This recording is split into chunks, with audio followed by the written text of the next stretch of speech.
Hey everyone, it's Coral. This is Bethany Urban Farm, and today I wanted to take you around and show you what's growing in this spring under quarantine. It's mid-April when I'm filming this, and I'm really excited to show you what's been going on. So the first area that I'm going to show you is my trellis walls with these two long beds. My plan with this is to have peas growing up these walls in the spring, followed by tomatoes in the hotter weather. It doesn't get truly hot here until June, so I'm probably going to wait on planting my tomatoes until mid-May or even later. They're still quite little. They had a little bit of stunting, so it'll be a while until I'm getting those out, and by that time hopefully the peas will be kind of midway through their season. So the front of these rows here, I have these patty pan squash. So these are going to fill out in this kind of front area where there is no trellis and form a nice bush kind of at the two, front gates, if you will, of these beds. I'm also going to have some flowers coming up here. I have some sunbow zinnia and some cosmos as well, just to make it really pretty. And then coming up here, these are the sugar magnolia tendril peas. I also have some sweet peas interplanted, and then these are the sugar magnolia tendrils. They're coming up really strong. I was a little worried about them because we had some really late frosts in March, but they're doing really well now.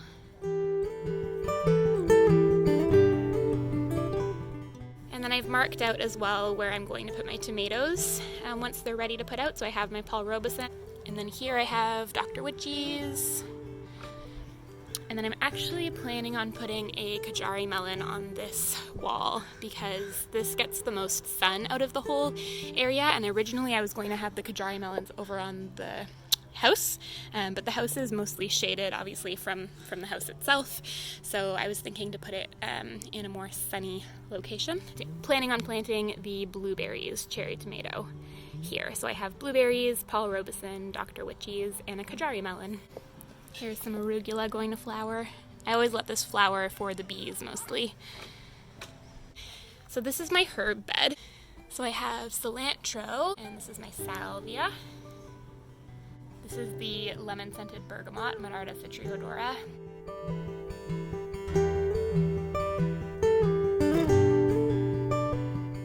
I have some regular bergamot here as well.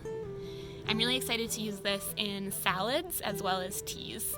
This is my favorite, agastache. It's licorice flavored, and licorice is my favorite flavor, and it's so good, and it gets these amazing purple flowers that bees absolutely love.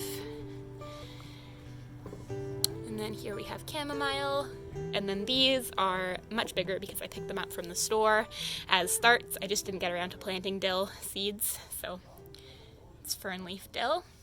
And it's really happy.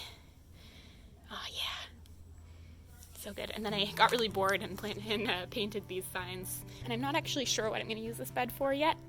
But right now I have my babies resting out here in the sun. I've actually left the tomatoes outside for the last 2 nights, and it's been around 7 degrees Celsius. I'll pop the Fahrenheit up here for you. I have some cucumbers. These are my Kajari melons. They're pretty sad, and the leaves are kind of curling like this. This one's much happier. This is also a Kajari melon, and it's happier than his friend over here. These are my eggplants. They are doing super well. Ping tongue. These are purple beauty peppers, and this is a fairy tale eggplant from last year. I had like 1 seed left as well, so I thought I'd plant that up. This is a moringa. It's a little scraggly, but yeah, we'll see. It's an experiment, and it's not food, so it's kind of less pressure. So in this row, in my next horizontal bed here, there is rainbow chard and Grand Rapids lettuce. And then we have red Russian kale and some broccoli, which the slugs have been decimating, but that's kind of to be expected. I love this kale. It's really beautiful, and I've never grown it before.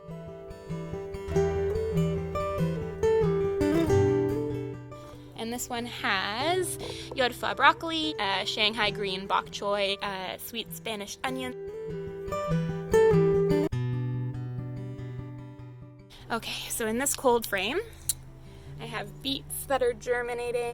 I have touchstone gold and red ace. I'm not sure why my radishes are taking so long to germinate. They're like only germinating at the top there, so hopefully these ones will follow suit. And then there's like one kohlrabi way over there. And here's some little seedlings. I won't go through these now, but they're mostly flowers, bulbs. Really excited for these poppies. In these grow bags, I actually just planted some moonshadow hyacinth beans. Planning on putting a cucumber in this one and cucamelon in that one. These ones haven't been planted out yet. They are going to be purple beauty peppers and eggplants. It feels really good to have the beds and the containers kind of all ready and set up so that when the seedlings are ready, you can just pop them in. Makes it a lot less stressful when you have seedlings that are ready to go out, because so often you're stuck with like all these seedlings vying for space, and you don't have enough pots and stuff, so they're getting really big for their tiny pots. So it feels good to have everything ready.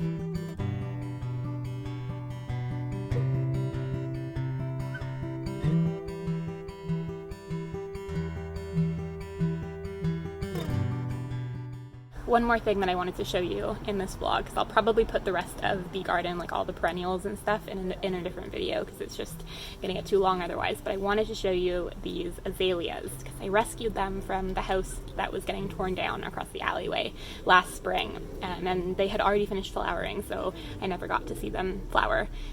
So I wasn't even sure what color the flowers were going to be, and I'm really delighted to see them. So here are the little buds. They are bright crimson. I'm wondering if they're going to turn pink when they bloom or if they're going to stay this red. But they are just lovely, and it's going to be covered in these blooms.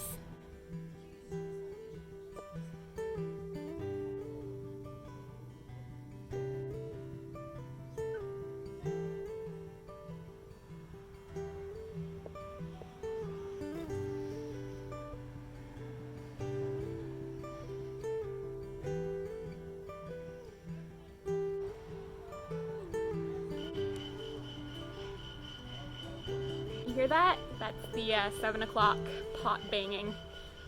Thank you to the essential workers. So thank you, essential workers, including my mom is a preschool teacher, and the preschool teachers and daycare workers have not been getting enough recognition as essential workers. So all those daycare workers and preschool teachers out there, thank you so much for taking care of our children.